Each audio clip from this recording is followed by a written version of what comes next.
스가랴서 말씀 12장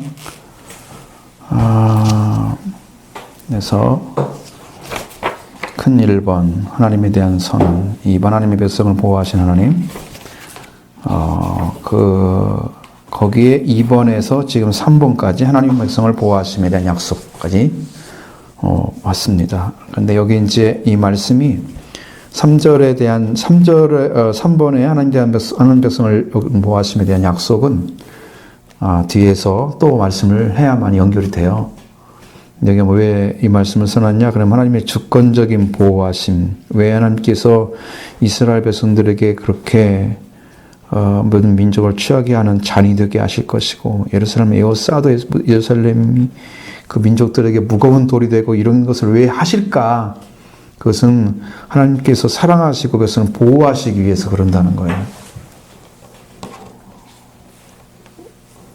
그것이 없이 이스라엘 백성들이 괜히 그 말씀을 받고 또 인류에게 말씀을 전해주는 그런 민족으로 세우는 역사는 그냥 이루어진 게 아니죠.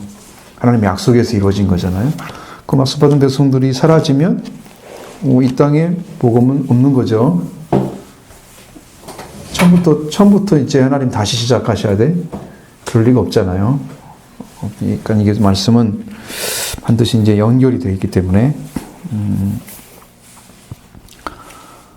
그래서 하나님의 주권을 이제 인정하는 것이 신앙의 아주 기본적인, 제일 중요한 신앙입니다. 우리가 이제 우리 예장 이렇게 봤을 때 장로교는 칼빈주의와 연결이 되어 있어요. 칼빈주의를 싫어하지만 칼빈의 가장 중요한 사상 중에 하나는 주권, 하나님의 주권입니다. 그걸 100% 인정하는 것입니다. 성결교 같은 것은 이제 성결이란 말을 썼잖아요. 이제 영화로움, 이렇게 이제 이 변화되는 삶을 추구한다고 하면 감리교에서 나온 거거든요. 그러니까 거기서도 그런 것을 요구하지만 우리는 하나님의 주권을 제일 중요하게 여깁니다. 근데 이제 어쨌든 하나님의 주권이 있어야만이 이 땅의 모든 삶을 주관하시고 그 가운데 인도하시는 하나님이 일하신다는 사실을 믿지 않는 한 하나님의 말씀이 생활 속에 들어가지 않습니다. 그러니까 여러분의 삶이 지금 하나님 안에서 살고 있다라고, 하나님 나를 주관하고 계신다고, 세상을 하나님께 주관하신다고, 이 사실을 믿지 않는 거죠. 뭐 어떻게 보면 우연이 될 수도 있고, 어떻게 보면 필연이 될 수 있고, 뭐 그런 것들에 의해서 움직이는 것처럼 마치 그냥 인간적 해석해 버리는, 그래서 하나님과 관계없는 사상을 가지게 되는 거죠. 그래서 하나님의 주권에 대해서 굉장히 심도 있게 받아들이셔야 된다는 거예요. 그걸 안 받아들이는 사람들은 세상을 마음대로 살고 필요한 거 하나님께 얻어서 살고 이렇게 이제 플러스 되는 하나님으로 만들어 버리는 거죠. 응? 이 땅이 잘 살면 되고, 하나님이 지금 이 땅에 얼마 있으면 명령만 내리시면 이 땅이 불바다되는 그 죽음의 세계, 심판의 세계가 올 건데 그걸 인정하지 않는 거죠. 그러니까 재림도 인정할 수 없습니다. 그분들은 신앙이 파괴되는 거예요. 성경이 말씀하시는 말씀들이 대부분 안 믿어져야 돼요. 그래서 주권이 얼마나 중요한지를 여러분 마음속에 항상 인식하고 있어야 됩니다. 그거 빼놓으면 우리는 사실상 안 믿는 거다. 그러니까 하나님의 역사와 주권, 하나님의 뜻과 목적이 연결되어 있습니다. 그럼 우리가 하나님의 뭘 위해서 우리를 불러가지고 이렇게 복음을 듣게 하고 그 길을 걸어가게 하는지 대해서 정확하게 인지하고 있지 못하면 하나님의 뜻과 목적을 하나님께 가르쳐줘도 그걸 이해하지 못하고 받아들이지 않고 그냥 자기 원하는 대로 살다 이렇게 하는 거잖아요. 이런 이제 생기면 안 되니까 주권을 심도 있게 받아들이시라는 거죠.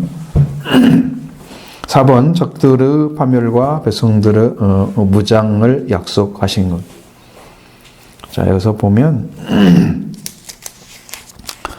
12장 12장 2절부터 6절의 말씀을 같이 읽어보겠습니다.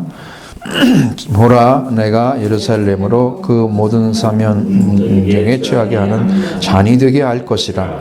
예루살렘이 에워싸일 때에 유다에까지 이르리라. 그날에는 내가 예루살렘을 모든 민족에게 무거운 돌이 되게 하리니 그것을 드는 모든 자는 크게 상할 것이라. 천하 만국이 그것을 치려고 모였다.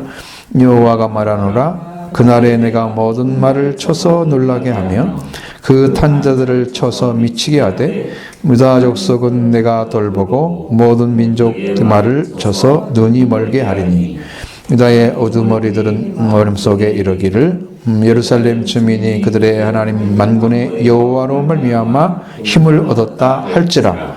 그날에 내가 유다 지도자들을 나무 가운데로 화로 갖게 하며 그 가운데 헛발같이 하리니 그들은 그 죄에 싸운 모든 민족들을 불살할 것이요 예루살렘 사람들은 다시 본 곳 예루살렘에 살게 되리라. 아멘. 참 어려운 말씀이에요. 제가 이제 이게 기술을 쭉 보니까 저는 확실하게 이해가 되고 있는데, 자, 여러분 예루살렘 사면이 모든 민족에게 쌓여지면은 민족에게 취하게 하는 잔과 무거운 돌이 되게 한다고 말씀하고 있어요. 이제 취한다고 하는 것은 그게 소속되는 거죠. 그러니까 이스라엘 민족 그 백성들이 중심이 돼서 그들을 어떻게 하면 이기고 어떻게 하면 그들을 쳐서 승리할 것인가 여기에 목적을 쫙 두는 거예요. 그들에게 막 그들만 집중하게 만드는 거야. 우리가 어떤 이야기를 할 때도 어떤 주제가 만들어지면 그것만 집중해서 얘기하잖아. 똑같이 세계 백성들이 이스라엘 백성을 중심으로 막 치어진단 말이야. 점점 빠져들어가는 거지. 그렇게 만들 거란 말이에요. 그리고 그렇게 되는데 그들이 돌이 되게 한다는 거예요. 들게 되면 못 들어 상하게 될 거란 말이죠. 그러니까 이스라엘 민족을 옮길 수도 없어. 마음대로 쳐서 이길 수도 없어. 그런 민족으로 하나님께서 보호해 주겠다는 약속이에요. 그게 이제 앞에서 막 읽었던 이 2절, 4절에 있는 말씀이잖아요. 그렇죠? 그 말씀도 거기에 들어있지만, 그리고 예루살렘 백성들은 힘을 얻어서 적들을 파멸시키고 승리할 거라고 말씀해 주고 있습니다. 그러니까 거기 보면은 그걸 3절에서는 그것을 드는 모든 자는 크게 상할 것이라. 하반절에 나오죠. 천하 만국이 그것을 치려고 모이리라. 그러니까 이스라엘 민족을 중심으로 와가지고 이스라엘 민족을 쳐서 승리를 하려고 도전을 하는 거죠. 그런데 여호와가 말하노라. 그날에 내가 모든 말을 쳐서 놀라게 하며 그 탄자를 쳐서 미치게 하되 유다 족속은 내가 돌보고 모든 민족의 말을 쳐서 눈이 멀게 하리니. 하나님은 유다 백성들을 끝까지 보호하시고 그들을 위해서 치려고 했던 말, 그러니까 그 당시에 이제 제일 빠른 건 말이잖아요. 근데 이스라엘 민족이 마지막에 되면 뭐 말 타고 싸우겠어요? 지금 비행기 타고 다 싸우지, 그죠? 뭐 낙산 타고 내려가겠죠. 어디로 막 해서 보이지 않는 레이더도 안 걸리는 막 그런 비행기 타고 와서 막 착 내려가지고 착 들어가고 그러겠죠. 현대전인데. 그렇게 될 거니까. 그리고 어마어마한 포를 쏘아서 다 끝나버릴 것이고 이런 것들이 있기 때문에 이 눈이 멀게 한다고 하는 거, 말이 눈이 멀게 한다는 건 그 당시에는 최고 위험한 거잖아요. 말이 눈이 안 보이면 갈 수가 없어. 거기까지 도달이 안 돼. 도착을 못하면 싸우지 못하지. 그러니까 못 싸운다는 거야. 하나님 싸움 자체를 되지 않도록 만들어. 눈이 멀게 해버린다고 그러잖아. 말의 눈이. 아니 눈이 뭔데 어떻게 말이 달려. 어떻게 가서 그걸 싸워. 못 싸우죠. 사람이 걸어서 갈 수 있는 한계가 있잖아요. 속도도 있고. 몇 주 걸려고 하면 뭐 다 이미 끝났지. 싸움은. 그때 그렇게 지금 지쳐가지고 싸우겠어요? 그러니까 말이 있어야 돼. 말을 쳐버리는데 하나님이 사람을 치진 않잖아요. 그래도 말을 치는데 눈이 멀게 하리니 유다의 우두머리들은 마음속에 이르기를 뭐라고 또 어떻게 생각해야 되냐면 유다 예루살렘 주민들이 그들 하나님 여호와의 만군의 여호와로 말미암아 힘을 얻었다고 하라 이 말이에요. 하나님이 지금 쉽게 말하면 싸우고 있는 거야. 이스라엘 백성. 하나님이 사람을 치지 않아도 말만 쳐도 이길 수 있잖아요. 그냥 싸움이 필요 없죠. 오지 못하는 사람은 누가 와서 싸우겠어요? 당시 상황을 지금 얘기하는 거니까. 그리고 이제 이것이 이제 우리가 지난번에 예루살렘에 대한 얘기를 했을 때 예루살렘은 뭐뭐와 같다고 얘기했습니다. 2번에서 1번에 보면 나오죠. 2번에 예루살렘의 보호를 왜 하시는가에 대해서 예루살렘은 하나님의 백성을 상징하고 하나님의 교회를 궁극적으로 하나님 교회를 상징하고 예루살렘 보호는 교회에 대한 보호의 약속이다. 그러면 예루살렘 보호 약속은 이게 뭐예요 지금? 이 예루살렘 백성들이 지금 뭐 하고 있는 거예요? 지금 교회란 말이죠. 그러면 사방에서 왜 싸우면은 교회가 힘이 없다는 얘기죠. 교회를 파괴시키겠다는 얘기죠. 지금 세상이 그렇잖아요. 파괴하려고 하잖아요. 그와 같이 적들이 이제 교회를 파괴하려고 합니다. 네. 세상에 비해서 교회는 항상 약합니다. 이상하게.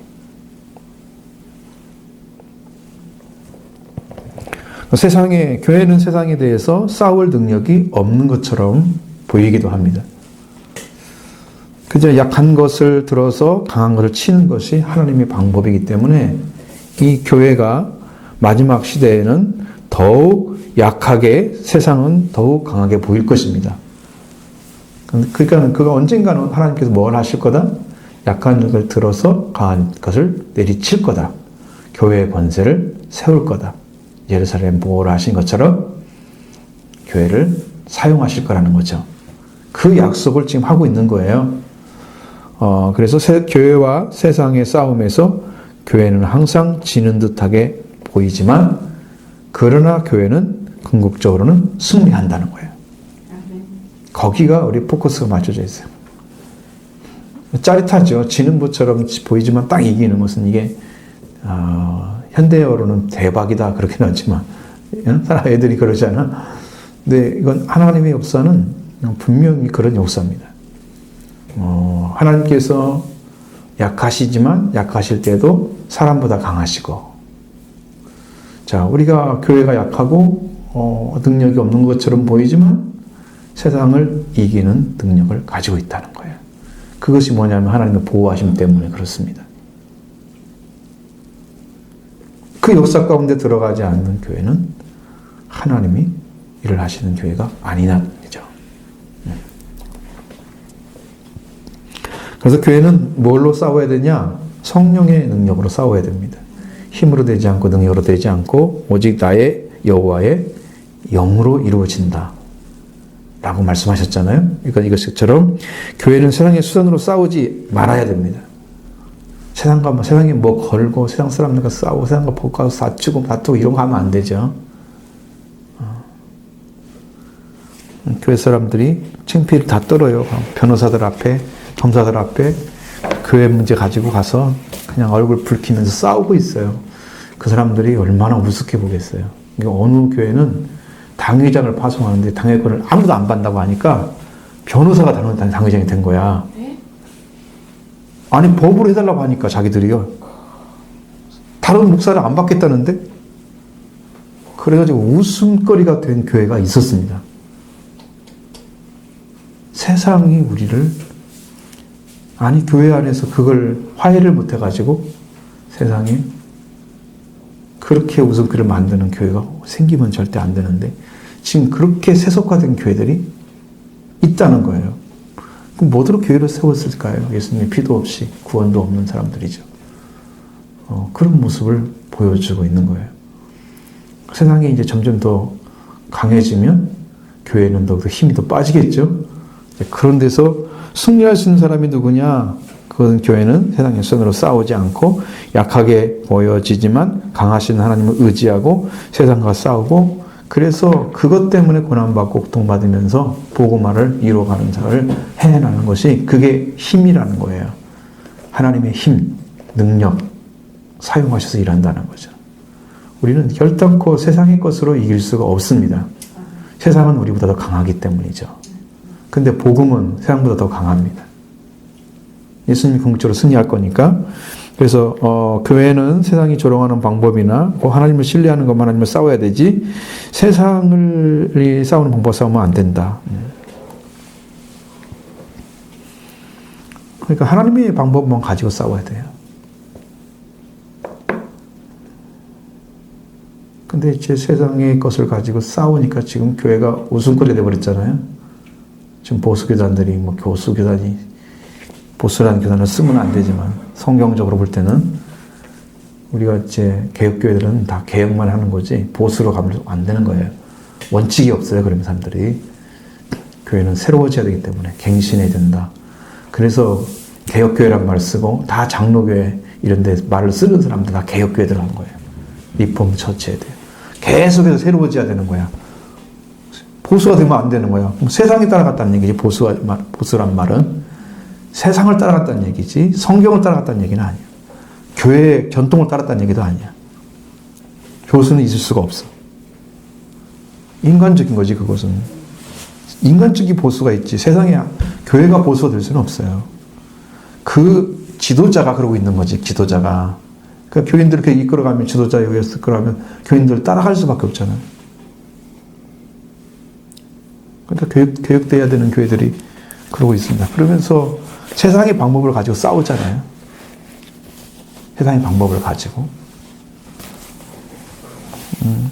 그러면 그렇게 싸우면 안 되는데 그런 싸움을 하면은 세상이 우리를 조롱한다는 거예요. 하나님께서 교회를 대신해서 싸우고 계십니다. 왜? 교회를 되져가는 세력은 큰 세력인데 그것은 마귀의 세력입니다. 성령이 함께 할 수 있는 교회, 권능을 가진 교회가 하나님의 권능이 있고 그걸로 싸워야 되는 거예요. 그럼 승리할 수 있는 것은 아무리 세력이 그들이 아무리 커도 교회는 그들을 무너뜨릴 수 있는 도구가 있는 거죠. 그래서 말씀으로 맞서버리면 승리합니다. 성경에 끝까지 이기는 교회들은요 반드시 나온 내용들이 있어요. 거기에 하나님이 칭찬하는 교회, 서문학교회 같은 교회 같은 데는 순교할 자들이 있다고 말합니다. 그러니까 뭘로 싸우냐면 목숨을 거는 거야. 그냥 거기다가 나는 이미 구원받았기 때문에 죽음의 문제가 아니거든요. 내가 하나님께 순교를 하면 그걸로 하나님께 영광이 되는 거야. 그러니까 그걸 이길 수가 없어. 그 사람들 아무리 싸워도 죽음으로 싸우진 않아. 응? 그게 어렵잖아요. 그렇게 싸우는 게. 근데 우리는 그걸 싸울 수 있어요. 그게 가능해요. 그리스도 앞에 서면 우리 강력해집니다. 그래서 교회는 작고 연약하지만 하나님께서 마련하시는 은신처는 바로 우리를 보호해 주시는 도구가 되기 때문에 우리는 싸울 수가 있다는 거죠. 자, 여기 이제 얼마나 두려운 말씀인가 보면 그날의 유다 지도자들은 어떻게 된다고 말씀하고 있습니까? 6절의 말씀은 나무 가운데에 화로 같게 하며. 자, 화로가 있으면 어떻게 돼? 나무가 있으면 거기 있으면 불 번지겠죠. 조금 있으면 그 곡식 가운데 횃불이 딱 있다 그러면 곧 타버리겠죠. 그러니까 그들을 소멸할 수 있는 능력을 가지고 있다는 거죠. 교회 안에는. 이게 주권을 말씀하시는 그렇죠. 거죠? 하나님께서 그렇게 해주시는 거예요. 그 가운데 그 일을 할 수 있도록. 뭐 하나만 잡고 있으면, 말씀만 잡고 있으면 우리는 넉넉히 이길 수가 있는 거예요. 근데 그것을 놓치고 신앙이 없는 상태로 성경만 가지고 그냥 그렇게 살고 있는 사람들은 지는 거죠. 말씀에 끈이 붙잡아 있어야 돼요. 확실하게 근거 있는 신앙을 가지고 있어야 돼요. 내가 목숨을 걸어도 괜찮은 신앙을 가지고 있어야 돼요. 그게 말씀을 통해서 여러분 안에 확신되어진 말씀이 너무 분명하면 내가 목숨 걸고 할 수 있습니다. 근데 이게 약하면, 이게 안 잡혀져 있으면, 이 끈이 없다고 하면 이제 교회는 소망이 없는 거고요. 세상이 무조건 질 거니까. 근데 끈이 있다고 하면 이길 수 있습니다. 왜? 그걸 통해서 하나님 일을 하시기 때문에. 작지만 큰 것을 무너뜨리는 권세는 거기에 있는 거예요. 화로가요, 여러분, 나무가 그렇게 많은데 화로가 뭐 얼마나 되겠어요? 조그마한 거잖아요. 응? 그죠? 화로가 막 불덩어리예요? 막 아니잖아요. 조그마한 거잖아요. 그 다 태울 수 있습니다. 권세잖아요, 그 나중에. 그것이 한번 붙기 시작하면 걷잡을 수 없죠? 그거예요.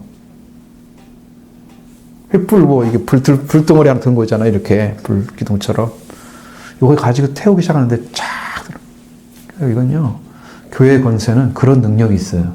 세상을 완전히 회파했던 그런 능력들은 성경에서는 잘 안 나타나지만 역사적으로 보면 뭐 미국에서 이렇게 유명했던 그런 휘필드나 그런 하여튼 유명한 그런 분들이 개혁을 하고 회개를 외쳐가지고 그들 돌아왔을 때 그들은 세상 사람들 거기 있는 사람들도 믿는 사람들이 많이 있었겠지만 거기에 또 반대하는 사람들이 많이 있었잖아요. 미국의 부흥 운동이 쫙 펼쳐집니다. 회개가 그냥 축축축축 해가지고 사람들이 막 회개하고 돌아오는 운동이 쫙 일어납니다. 이것을 이어갈 수 있어야 되는데 못한 거죠. 우리 1907년에 우리나라에도 부흥 운동이 일어났잖아요. 이걸 못 이어가는 거예요. 왜? 후세들이 이것이 무엇인가를 정확히 알고 전해줬으면 지금도 할 수 있어. 근데 그걸 모르는 거예요. 어떻게 해야 회개가 하는지를 모르는 거예요. 회개 길을 못 찾아가니까 지금 그런 일이 안 벌어지고 있는 거예요. 성경대로 사는 삶이 아니고 성경을 가지고 교회를 세우는 데만 쓰고 있는, 그러니까 예배당 짓고 뭐 성도를 모으고 교회를 운영하고 뭐 이런 게 필요한 것만 제공해주는 그런 도구로만 쓰는 거예요. 구원시키는 회개하는 도구로 사용했다면 지금도 회개 운동이 일어났다면 한국은요 어마어마하게 변화됐을 거예요. 근데 역사를 보면 그렇지가 않아요. 미국도 부흥운동이 있다가 쫙 가라앉히고 쭉 올라갔다가 쭉 가라앉히고. 왜? 그 다음 세대도 안 이어지는 것이 특징이에요. 대부분 그래요. 그래서 이제 그것이 이제 안 돼서 문제긴 하지만 분명히 하나님께서 그렇게 해주실 거다. 그럼 그 유다 지도자들이 거기 들어가 있잖아요. 이게 영적인 지도자들이죠. 이 사람들이 이걸 가지고 있어요. 화로를 가지고 있어야 돼. 횃불을 가지고 있어야 돼. 말씀이잖아요. 말씀의 권세. 태울 것이 있으면 같이 태우죠. 여러분 성경에도 뭐라고 되어 있어요? 가루 섬 아래 누룩이 들어간다고 그랬죠. 가루는 누룩이 잘 퍼질 수 있는 가장 좋은 환경이에요. 그렇죠? 나무가 있으면 이 화로를 떼서 불을 태우면 잘 좋은 환경이야. 이게 연결이 쫙 되는 거야. 하나만 있으면 되는 거거든요. 준비만 돼 있으면. 우리 교회는 성령 받고 말씀 받고 있으면 우리 교회가 그런 역할을 할 수 있습니다. 예루살렘 역할을 하는 거죠. 세계를 바꾸는. 거기서 불이 흘러나가지고 상선을 막 태우고 더러운 걸 다 태우고 막 영적으로 회복되는 역사를 일으켜내는 그런 교회가 될 수 있다는 거죠. 그런 회복을 우리는 꿈을 꾸어야 됩니다.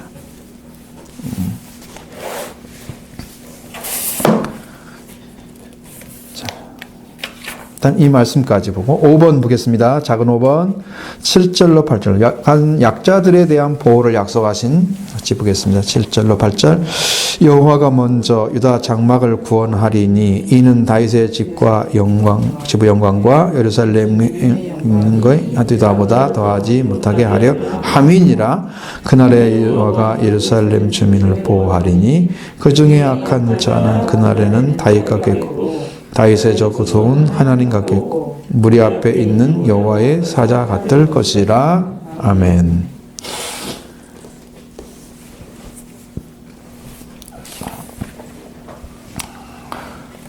자, 예루살렘 귀족들이 사는 지역 그러면은 예루살렘 주민 이렇게 하면요. 예루살렘은 귀족들이 사는 지역입니다. 그럼 유다 지역은 뭐냐? 유다 장막은 뭐냐? 유다보다 더하지 못하게 유다가 나오죠? 유다 장막이 나오죠? 앞에. 그것은 서민들이 사는 변두리 지역을 말합니다.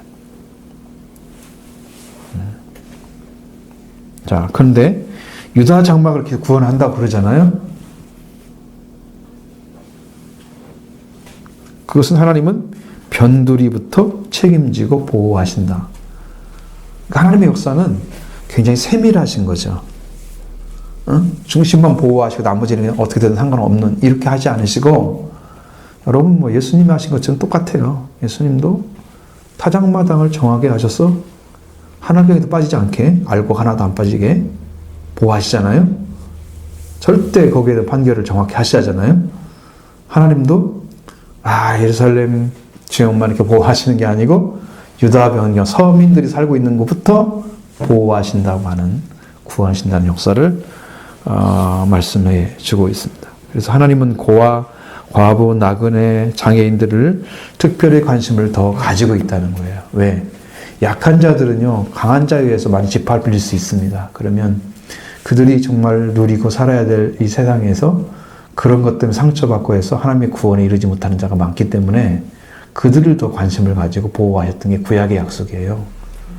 신약시대에도 그렇게 해야 되는 거죠. 약한 자를 돌봐주고 부족한 자를 채워주고 하는 역할을 사실은 이제 교회가 풍성해지면 그런 일을 해야 되는 거죠. 왜? 그걸 주면은 하나님 더 부어주시고 주면 더 부어주시고 이런 일이 벌어지는 거거든요. 이제 그렇게 하나님의 이제 능력을 이제 의지해서 이렇게 하는 건데, 자, 유다 지파와 예루살렘과 다윗의 집 사는 사이에 구별이 있다고 하는 거예요. 자, 유다는 여호와께서 예루살렘을 구원하시는 도구가 될 것이다. 앞에서 나오죠. 유다 족속에 대한 유다 지도자에 대한 6절의 말씀이 나오죠. 그 도구가 된다고 그랬죠. 그들이 횃불과 가지고 있죠. 화로를 가지고 있죠. 그냥 그렇게 하는 것처럼 예루살렘을 구원하시는 도구가 유다가 될 건데, 하나님께서 유다를 먼저 구원하심으로써 예루살렘과 다윗의 집이 자랑할 수 없게 할 거라는 거야. 우리가 강해갔기 때문에 하나님 보호하신 거야. 이렇게 하지 못해서. 그럼 하나가 안 되겠죠. 이스라엘과 유다가. 이러면 안 되죠. 싸움이 되는 거잖아요. 하나님은 약한 것을 들어서 강한 것을 치시는 거예요. 균등하잖아요. 강한 자들도 말 못하고 약한 자들은 쓰임받아서 당당히 쓸 수 있잖아요. 그러면 서로 균형이 맞추겠죠. 다 같이 지도자들이 되겠죠. 위치가. 어떤 사람은 지도자, 어떤 사람 밑에 있고, 이렇게 하지 않고 그들을 하나님께 그렇게 보호해 주시고 구원해 주신다고 하는 약속을 하시고, 그러나 예루살렘에서 가장 약한 자, 약한 자가 비틀거리는 자를 말하는 거예요. 여호와가 예루살렘 주민을 보호하려니 그 중에 약한 자가, 그 약한 자 나오죠? 8절에 그 약한 자가 무엇을 말하느냐면 비틀거리는 자. 여러분 힘이 하나도 없는 사람 비틀거리죠. 걷다가도. 그러면 그 사람은 싸울 수 있겠어요? 못 싸우죠. 근데 누구같이 한대요? 그 사람들을 다윗처럼 강하게 되게 하겠다는 거야. 하나님이 힘을 주신다는 거죠. 그 여호와가 힘이 되시는 사람들은 그가 심령이 하나님을 향해서 서 있는 사람들이야. 하나님이 항상 의식되어지고 하나님이 항상 우리와 함께 있는 것을 알고 있는 사람들이에요. 그래서 하나님을 힘으로 삼는 사람들, 힘이 세지죠. 비틀거리는 사람이 갑자기 다윗처럼 용사가 되는 거죠. 사자와 곰을 때려잡았던 양떼를 지키기 위해서 사자를 치고 곰을 갖다 입을 찢고 그렇게 해서 자기 양떼를 지켰던 다윗과 같은 아주 강인한 용맹스러운 용사로 바꿔지는 힘이죠. 하나님이 힘이 되게 하시고, 그 다음에 다윗 집은 다윗과 같은 사람들이죠. 그렇게 튼튼히 선 사람들은 뭐가 돼요? 하나님처럼 될 것이다. 하나님의 사자처럼 될 것이다. 이건 너무 비약적이죠. 비교할 대상이 없어서 그런 거예요. 그래서 이제 뒤에 하나님의 사자처럼 될 거라는 말을 또 첨가를 한 거예요. 근데 여기서 이 마지막 표현이 굉장히 중대하게 다가오잖아요, 마음에. 하나님이 얼마나 그 땅을 사랑하셔서 거기를 유다를 먼저 구원하시고 그 다음에 예루살렘에 비틀거리는 사람을 다윗처럼 만드시고, 다윗 같은 족속들이, 그러니까 가족들이죠. 그런 그의 후손들, 그런 사람들을 하나님과 같이 그 여호와의 사자처럼 그렇게 강인하게 만들 것이다. 원문에는 뭐라고 되어 있냐면 다윗의 집은 하나님이 될 것이다가 아니고 하나님처럼 될 것이다. 그렇게 되어 있다는 거예요. 하나님은 지혜가 있으시잖아요. 능력 있으시잖아요. 강인하시잖아요. 지략이 있으시잖아요. 그러니까 탁 어떻게 하면 이길 건가 정확히 알죠. 그리고 그거 딱 치면 다 지잖아요. 그래서 이 무리 앞에 있는 여호와의 사자처럼 이 말씀은 지파들이 광야를 지나서 약속의 땅에 들어갔을 때 그들 앞에 나타나신 행하신 하나님이 바로 그 마하나임이라고 하는 행하신 하나님이시죠. 그 하나님의 사자, 그 하나님의 사자를 가리키는 거예요. 하나님의 사자.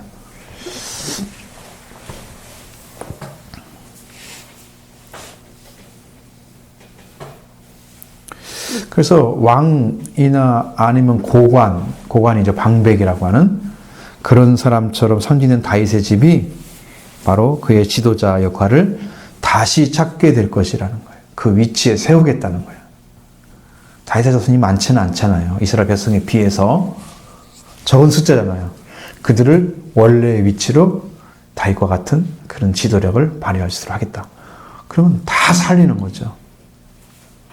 밑에 백성들부터 위에 고관까지 다 살리는 거예요. 그게 약속한 거죠, 그들에게. 그럼 오늘 우리들은 교회도 이렇게 살려야 되겠죠. 여러분이 이제 하나님을 힘으로 삼는 사람만 힘이 있어요. 정말로 능력이 있습니다. 그 권세를 하나님이 사용하실 거예요. 그게 지혜가 있어요. 그리고 거기 그 말씀 따라가는 사람들은 지혜가 있습니다.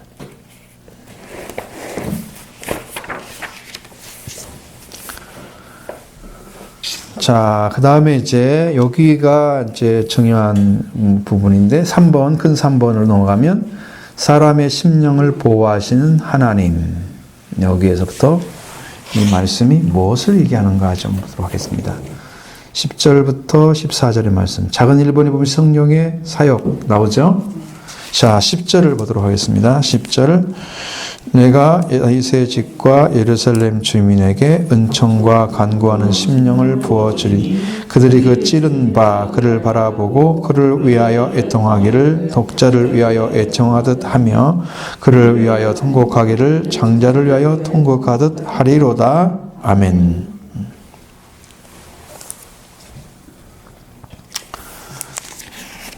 결국은 이제 이 9절 말씀이 안 들어가 있죠.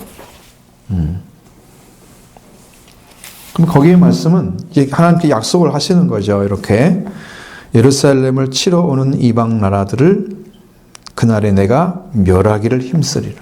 하나님이 열정을 가지고 그걸 치겠다는 것입니다. 그러니까 이방 나라들이 이스라엘 백성들을 함부로 건드릴 수가 없게 하나님께서 정말 그 백성의 자리에 서 있는 사람들은 다 붙잡아 주십니다. 그러니까 하나님이 왕이 되셔야 되죠. 그 백성이니까 하나님을 왕으로 삼은 나라가 이렇게 지킴을 받습니다. 그 약속을 해주시고요.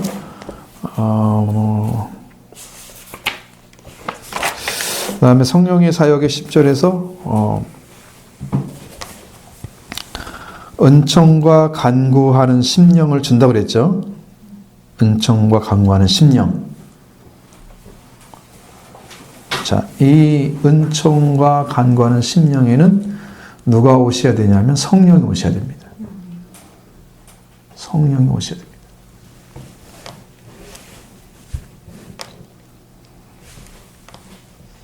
그걸 갖다가 어떻게 한다고 그랬어요? 부어준다고 그랬잖아요. 성령은 부어주신다고 말씀하시죠.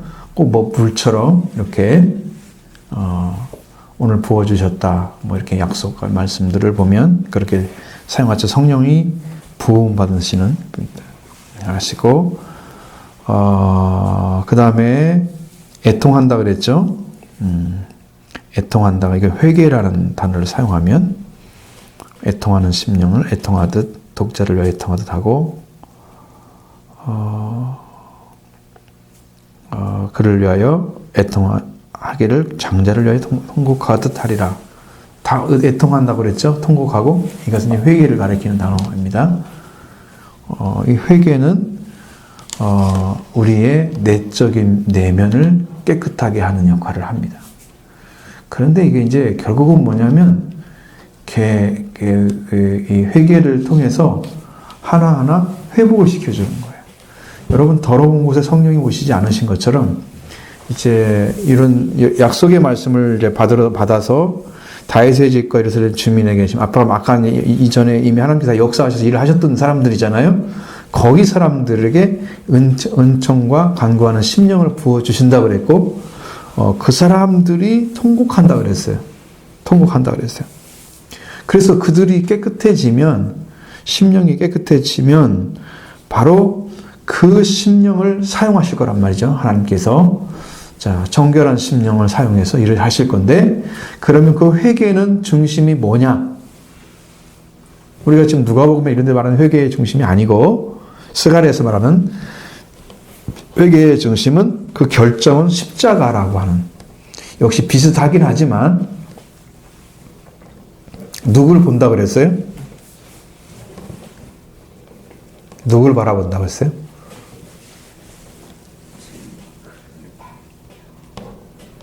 찌른바된 그자를 바라본다 그랬잖아요. 그를. 찌른바된 그를 바라본다. 그 찌른 바 그를 바라보고.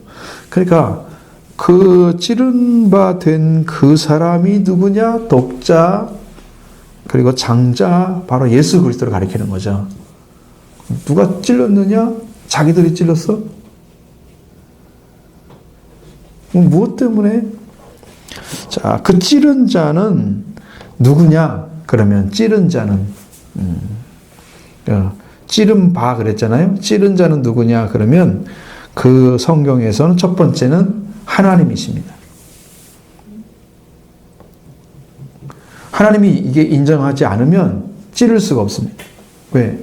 하나님이 그 예수님을 십자가에 못 박기 위해서 허락한 날짜가 있잖아요. 지금 악한 때라고 말씀하셨죠. 어둠이 권세요. 그렇죠? 그때에 사용되는 그 역사, 하나님이 허락하시기 때문에 찌른 거예요. 응? 하나님이 허락하지 않으면 예수님을 죽일 수가 없어요. 그 찌르는데 부로 쓰임 받은 사람들이 누구냐 그거죠, 또.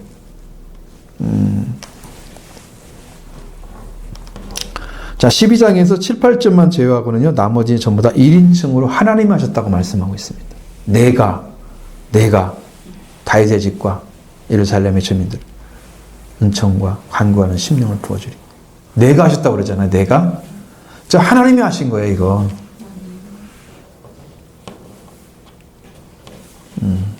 두 번째는 그는 유대인들에 의해서 찔림을 받았습니다.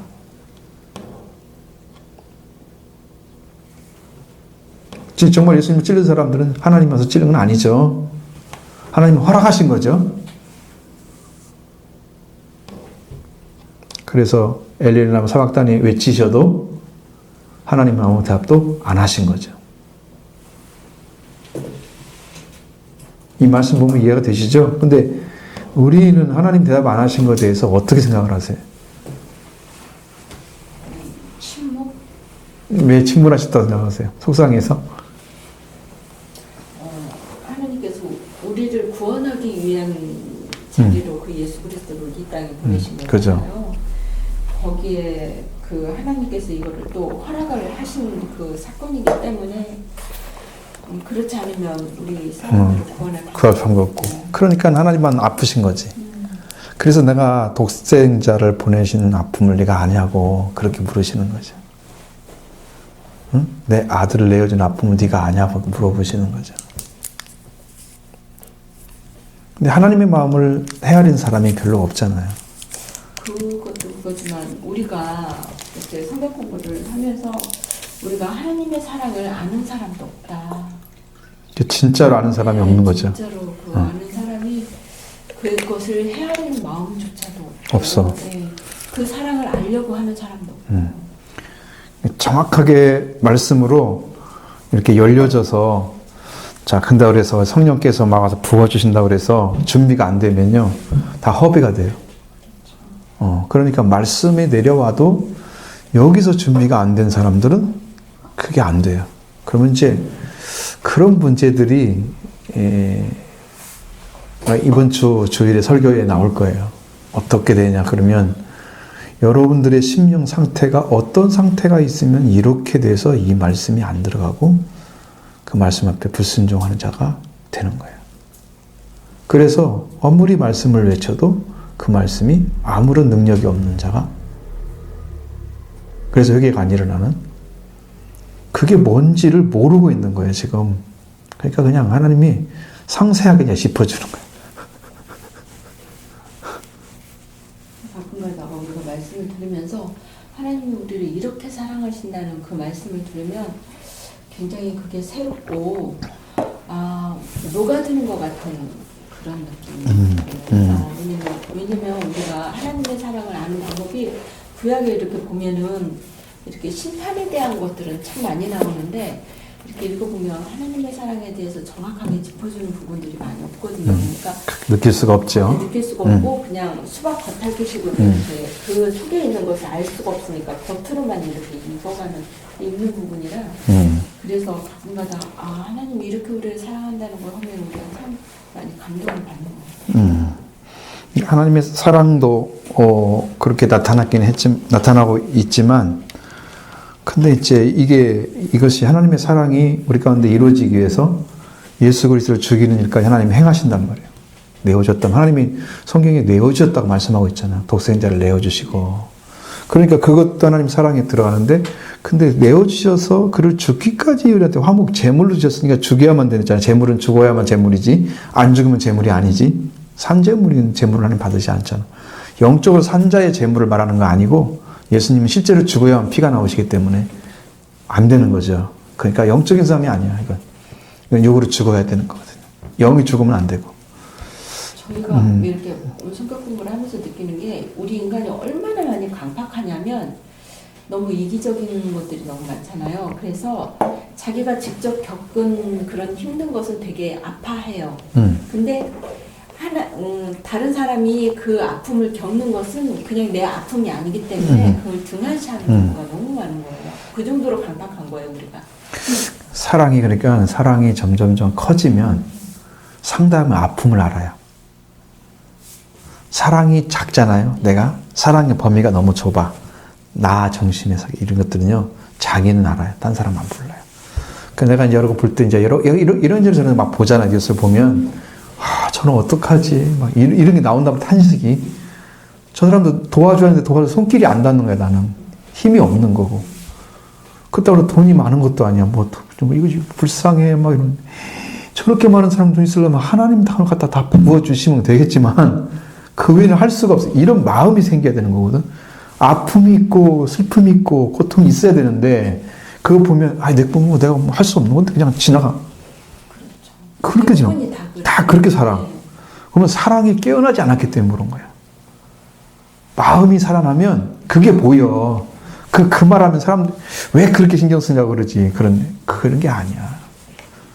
왜냐면 왜 그렇게 말씀드리냐. 지난주도 말씀드렸지만 하나님의 사랑은 모든 사람을 한 생명도 멸망당하지 않고 회개에 이르기를 원하시기 때문에 한 생명도 제쳐놓지 않으신단 말이야. 너는 지옥 가야 돼. 이미 가룟 유다한테 하는 게 버린 거 아니잖아.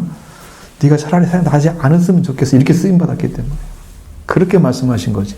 주님이 버린 건 아니란 말이에요.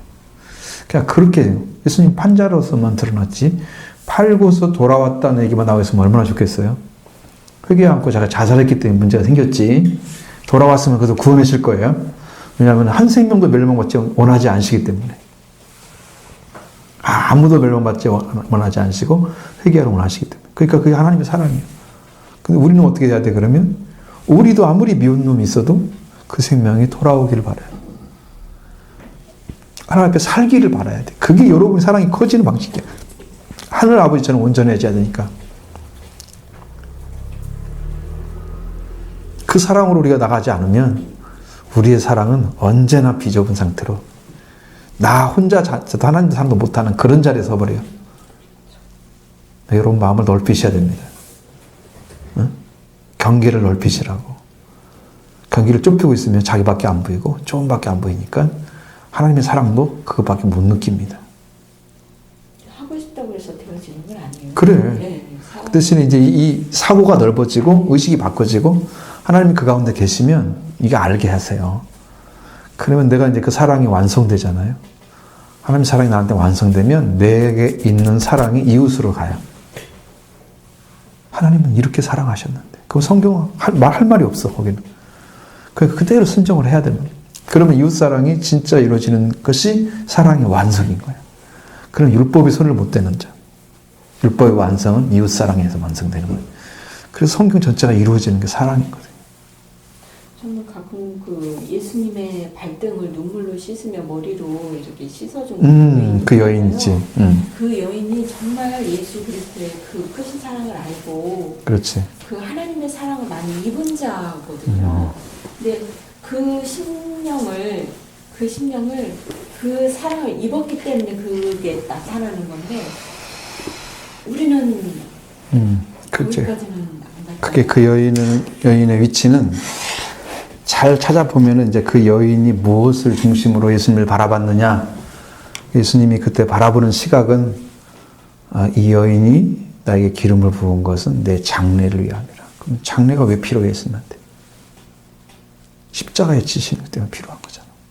그러면 십자가에 졌단 말은 예수 그리스도 나를 위해서 죽으시는 그 구주인 것을 알고 지금 부은 거야. 그러니까 나는 죄인인 걸 완전하게 인정하고 나는 더 이상 다른 걸 드릴 수가 없어. 그러니까 최상품으로 하나님 주님께 예드린 것이 바로 예수님은 그걸 자기 장례용품으로 받으신 거지. 그러니까 그 여인 안에 진정한 사랑이 있었던 거야, 예수님은. 그래서 인정하신 거예요, 주님. 그러니까 우리도 그 사랑으로 예수님을 대하고 내가 부족한 게 문제가 아니고 내가 그분을 흠모하지 않는 게 문제예요. 주님은 그걸 다 덮으신단 말이죠. 결과적으로는 그걸 구원시키시고 완전하게 만드시는데 우리가 그런 마음을 가지고 가게만 하면 되는데 깨끗하게 먼저 해야 된다고 생각하는 거야. 깨끗하고 목욕탕 가지 말라고 내가 항상 얘기했잖아. 깨끗하게 하고 목욕탕 왜 가냐고. 더러우니까 가는 건데 더러워서 내가 목욕탕 뭐겠어. 이런 사람들은 있으면 안 된다고 농담처럼 얘기하지만 진담이란 말이에요.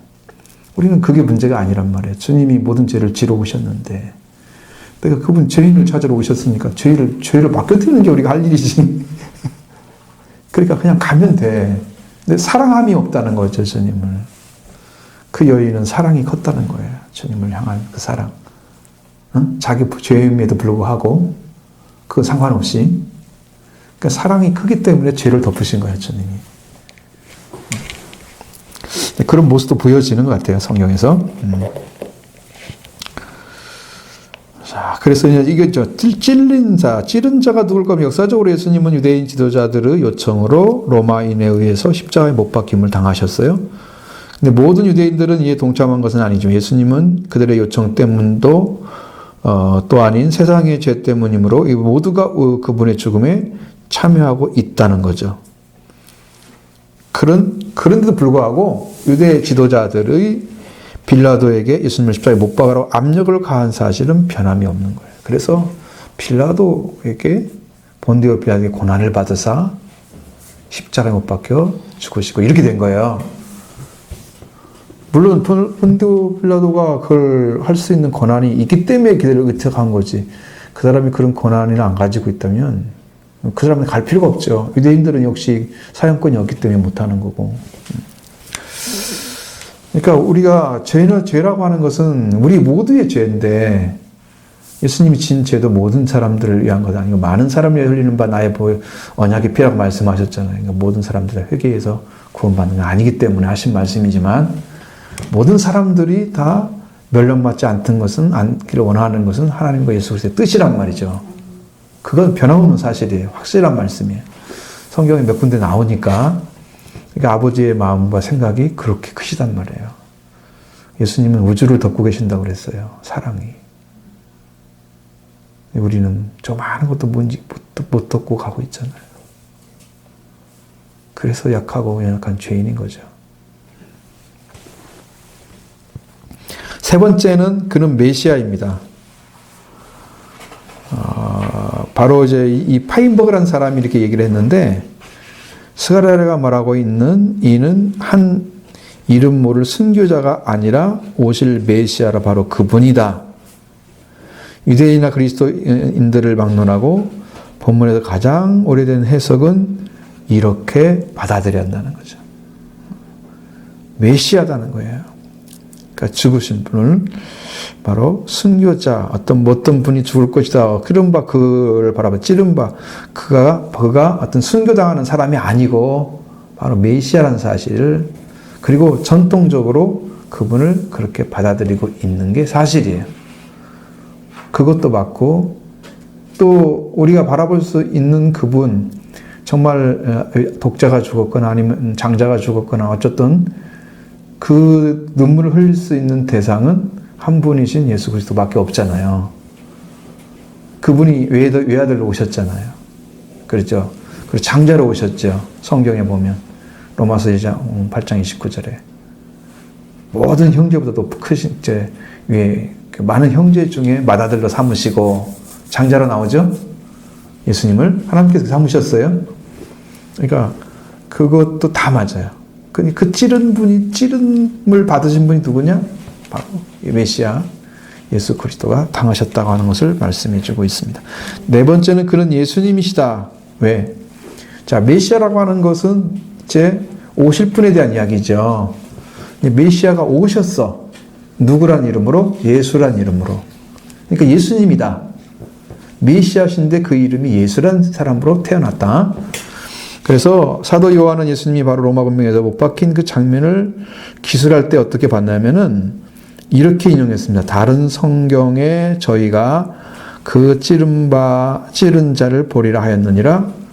요한복음 18장 37절에 그렇게 되어 있단 말이에요.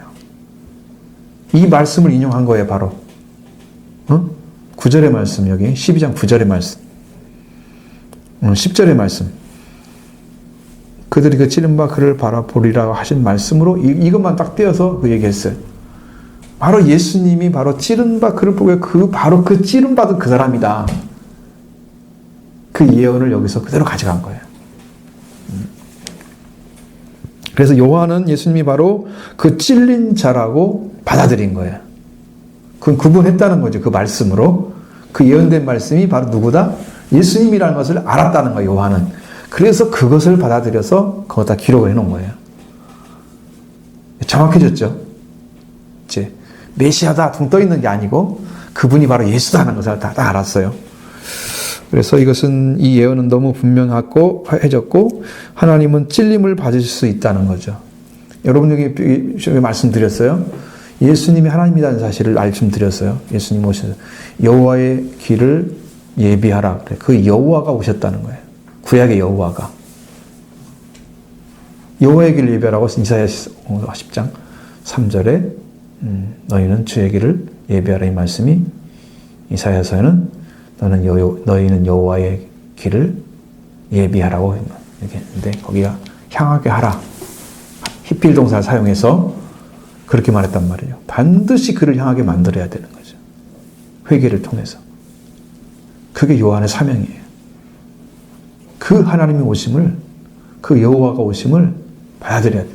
그 여호와가 바로 삼위만 강조해가지고 구약에 하나님 계시고 신약에 예수님 계시고 성령 계시고 이렇게 이것만 얘기하잖아. 일체를 얘기 안 해서 한 번도 제대로. 그 하나님이 그분인데 일치잖아요. 그분이 오신 거예요. 그러니까 유일하신 하나님이 나타나신 거예요. 다시. 세 가지 모습으로 나타나신 거지 한 하나님이시란 말이에요. 응? 그걸 보셔야 돼요. 그래서 이 성경도 제 예수님이 누구다? 하나님이라고 보시면 하나님이 찔림 받은 거죠. 이걸 못 믿으면 안 돼. 삼위만 알고 일체는 안 알아. 모른단 말이에요, 지금도. 그러니까 헷갈리는 거예요, 지금. 하나님 따로 있고, 예수님 따로 있고, 성령 따로 있고, 세 분이네? 지금 세 분만 공부하는 거예요. 하나는 안 공부했어. 문제가 됐잖아요. 본질이 똑같아서 그분 한 분 하시니 세 분으로 나타나신 거예요. 입경만 다르신 거지. 그래서 메시아가 예수님이 바로 육체로 오신 하나님이시다. 그걸 기억하셔야 돼요. 이걸 믿어야 예수님이 찔림도 믿고 피도 믿어져야 되는 거예요. 예수님이 오신 사실이 육체로 오신 것이 메시아 그분이 하나님인데 그분이 찔림 받은 것이 우리를 위해서 흘린 바 보혈의 피가 우리한테 능력이 되고 속죄함이 이루어지는 건데 이 말씀을 믿지 않으면 안 되겠죠. 그러니까 그게 중요한 거예요. 그분이 하나님이라는 사실을. 온전하게 믿으려면 성령님이 가르쳐 주시고 알게 해주셔야 그 그렇죠. 말씀을 깨닫는 그렇죠. 그 말씀 아니면 생각으로 멈추다가 사라져. 연기처럼. 근데 성경이 왔다 와서 알려주면 정확하게 인지가 되고 사라지지 않아. 그것 보고 이제 산 지식이라고 그러는 거예요. 자, 그래서 그들이 그 찌른 바 그를 보라보고 그를 위하여 애통한다고 말씀하고 있잖아요. 자, 이스라엘 백성들이 애통의 이유는 그 자기들이 메시아를 죽인 것 때문입니다. 그거를 이스라엘 백성들이 알았다고요? 했다면 진짜 달라졌겠죠. 근데 그 찌른 것은 나오는데 그들이 했는데 그분이 그분인 걸 믿지를 않았잖아. 끝까지. 하나님의 아들이라고 믿었어요? 안 믿었죠. 안 믿었기 때문에 문제가 되는 거야. 믿었다고 하면 달라졌겠죠. 그래서 그들은 물론 예수 그리스도의 십자가의 죽으심을 예언한 것이고 또 그 후에는 회개해야 될 내용으로 말씀해 주고 있는데 그것이 이제 사도행전 3장 7절로 37절로 41절의 말씀에 그 내용이 약간 이제 말씀해 주고 있는 거죠.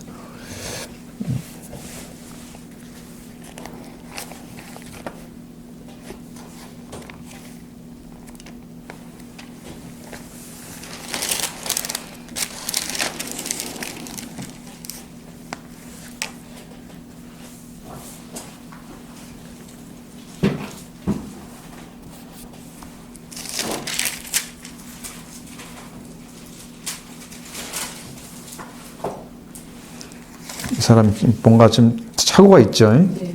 구절이 안 나오는데 그걸 써놓으면 어떡해. 헷갈리지. 우리 먼저 헷갈리라고 지금 그렇게 하신 건 아니겠지만 이게 지금 2장에 나오는 것 같아요. 2장 37절로 41절의 말씀. 그 맞아요, 거기는. 지금 이스라엘 백성들이 거기서 지금 말씀 듣고 회개하잖아요. 형제들아 우리가 어찌할꼬 애통하는 애가 나오잖아요, 여기서. 이 말씀으로 볼 수 있다는 거예요.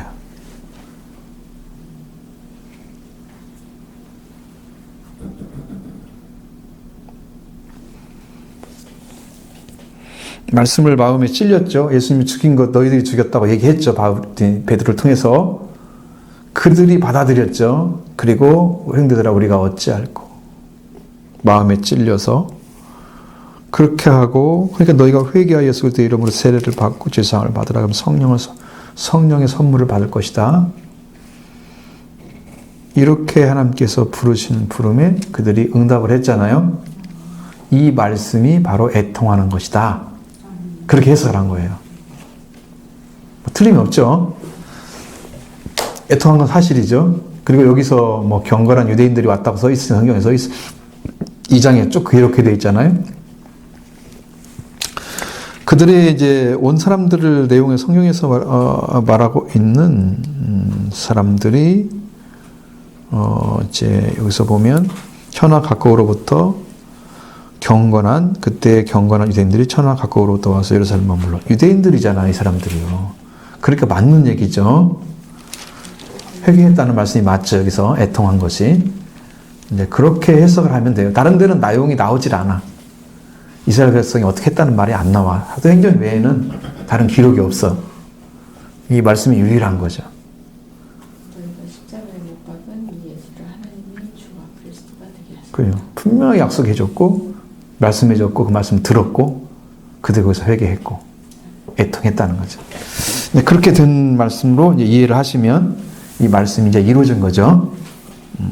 그리고 무엇을 찔렀다는 제목을 강조할 때 그렇게 생각합니다. 여기 이 말씀도 찔렀다고 했잖아요. 예수님은 십자가에 못 박아서 너희들이 이제 예수를 혹시 이스라엘 온 집은 혹시 알지니 너희가 십자가에 못 박은 이 예수 십자가에 못 박았다 그랬죠. 못 박았는데 이제 그분이 이제 찔렸다는 말씀으로 실제는 안 나오지만 그걸 찌른 사람은 누구가 있어요? 군병이 찔렀죠. 그 군병이 찔렀을 때 피와 물이 나왔다고 했단 말이에요. 그게 찔렀다고 하는 것은 최종적인 거잖아요. 그 전에는 못 박은 게 예수님이 죽으시는 목적이고, 죽이시려고 할 때는, 죽이려고 하는 목적은, 이룰 때는 못 박았고, 그 다음에 죽은 걸 확인할 때 찔른 거예요.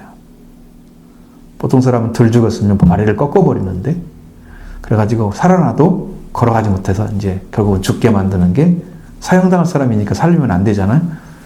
다리를 꺾어버렸다는, 예수님은 죽으신 줄 알고 꺾지 않으시고 허리를 창으로 찌르니, 그랬죠? 군병이. 그랬을 때 피와 물이 나왔다. 그러면 예수님은 이제 이 사람이 이 성경에 의해서 찔림받은 사람이 된 거예요. 예수님이. 그럼 찌른 것이 성경에는 안 나와요, 다른 데는. 요한복음만 나와요, 유일하게. 이렇게 말씀이라도 기록이 안 돼 있으면 어떻게 돼요?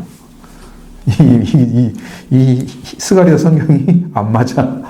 응? 언제 찔렀냐고 성경에 어디 나와 있냐고 한마디도 말 못하지.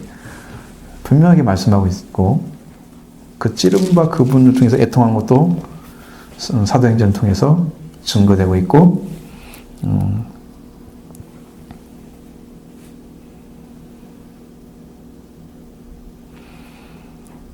그리고 이 말씀대로 이제 예수님이 오실 때에 나타나는 현상 중에 한 가지가 그를 찌른 자들이 그들을 보고 애통하리라. 이제 요한계시록 1장 7절의 말씀에 거기에 이제 그 말씀이 있는데, 바로 여기서 찌른 것이 또 한 가지가 나오는 거죠. 여기 이 부분에.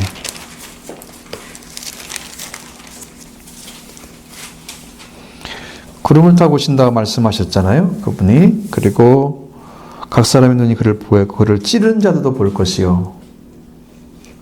당시에는 이제 로마 군병이 찔렀지만 사실은 이제 지금은 누가 찔르고 있어요? 예수님을. 응? 그러니까 예수님의 교회를 박해하는 자들을 지금 가리키는 단어로 사용했단 말이에요. 찔렀다고 하는 의미는 그 예수님을 고통스럽게 했단 말이에요. 피가 물이 나오도록 한 것은 이제 성경의 기록이지만 지금은 교회를 찔러서 고통을 주는 그런 일을 행한 자가 예수님이 오신 것을 보게 된다는 거야. 땅에서 본다는 사실은 애통하게 될 수밖에 없는 게 멸망을 받기 때문에 애통을 하는 거죠. 우리가 예수님을 찔렀어 그것 때문에 회개하는 모습이 아니라는 거예요. 땅에서 보게 되면 이 망한 거예요, 지금. 우리는 혼인잔치에 들어가서 하늘에 있어야 되거든요. 예수님 오시면. 찌른 자리에 들어가면 안 되죠. 그래서 하나님은 회개하는 심령을 조금씩 주시는 것이 아니라 넘치도록 부어주신다. 회개하는 자에게만 그리스도가 메시아가 준비한 그 십자가 부활의 권세를 다 사용하시기 때문에 그 은혜가 넘치게 부어져야만 그것을 완벽하게 받아들일 수 있어요. 그리고 내 안에 이루어지게 돼요. 이게 있잖아요. 조각조각 받아들이잖아요. 예수님 믿는 거. 이렇게 믿으면 구원받고 조각조각 알고 있잖아요. 이거 갖고는 구원이 안 이루어져요.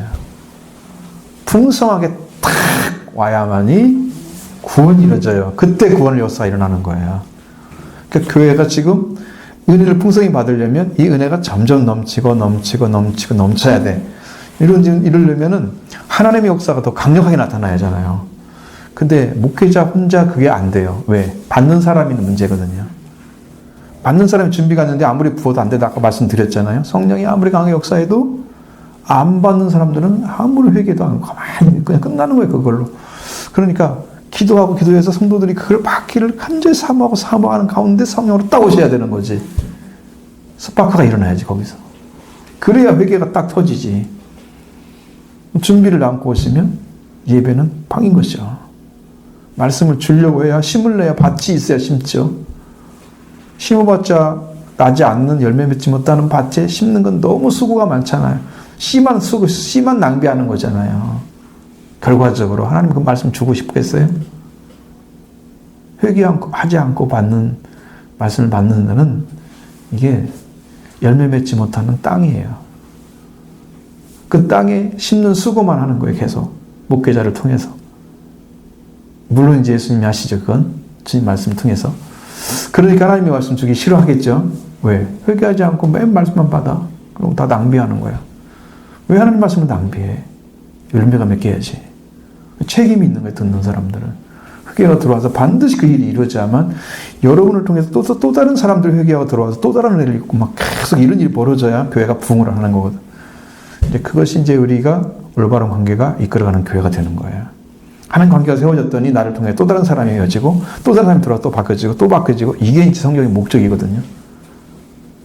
근데 우리 교회는 그걸 목적으로 해놓으니까 드디어 이제 부흥이란 있을 수가 없나요? 지금 상황으로서는 부흥이 안 되는 거지. 성경이 맞는데 불구하고 성경대로 이루어지지 않는다는 거죠. 그건 하나의 이론에 불과한 거지 실제가 안 되는 거지. 그러니까 여러분들이 철저하게 회개 운동을 펼치셔야 됩니다. 그거 안 가고 적당히 지금처럼 하면 열매 절대 안 맺는다. 나는 확실합니다. 왜? 그게 이마에 오는 이 정도가 달라요. 회개 한 사람이 오면 이마에 오는 정도가 강해져요. 이런 사람 몇 사람 있어요? 더 강력해져요.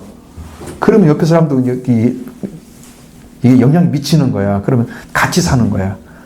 받은 사람 더 받고. 그래가지고 회개가 더 강해지면 진짜 구원이 이제 딱 받는 거지. 십자가의 보혈의 권세가 나를 죄를 사함 듣다는 확신이 온다고. 그 말씀도 해주시고 막 내 안에 변화가 오고 이거 이제 웃음보가 터지는 거지. 이제 매일 기쁨으로 살 수 있어요. 은혜가 막 이마에 오니까. 이런 일을 좀 교회에서 해야 돼. 우리가 지금 그런 사명을 가지고 있는 거고 이 사명을 감당해야 하나님이 일을 하신다는 거예요. 그것이 멀리 있는 게 아니고 여러분이 멀리 떨어져 있는 것도 아니야. 지금 아주 문 앞에 백지장 한 장 차이로 못 들어가고 있는 거야. 마음을 열고 그걸 붙잡으세요. 딱 붙잡으면 여러분이 그거 됩니다. 그걸 이렇게 생각해 보세요. 여러분이 그냥 보통 사는데도 생각이 나고 있는지. 그 일에 대해서 예수님을 사랑하고 예수님을 갖고 있고 예수님의 속죄가 필요하고 이런 것들이 그냥 평상시에 생각이 나는지 아니면 생각이 하니까 한편 나고 안 하는지 그걸 보면 알아. 자기가 지금 뭐 하고 있는지 알아. 자기 자신이 사모하고 안고 있는 거야. 그러니까 기도도 안 되고 있는 거고 사모함이 없는데 기도가 나올 리가 없잖아. 거기에 대해서. 그렇게 신앙생활하면 안 된다는 거. 더 강력한 은혜를 필요하면 더 많은 사모함이 필요하다.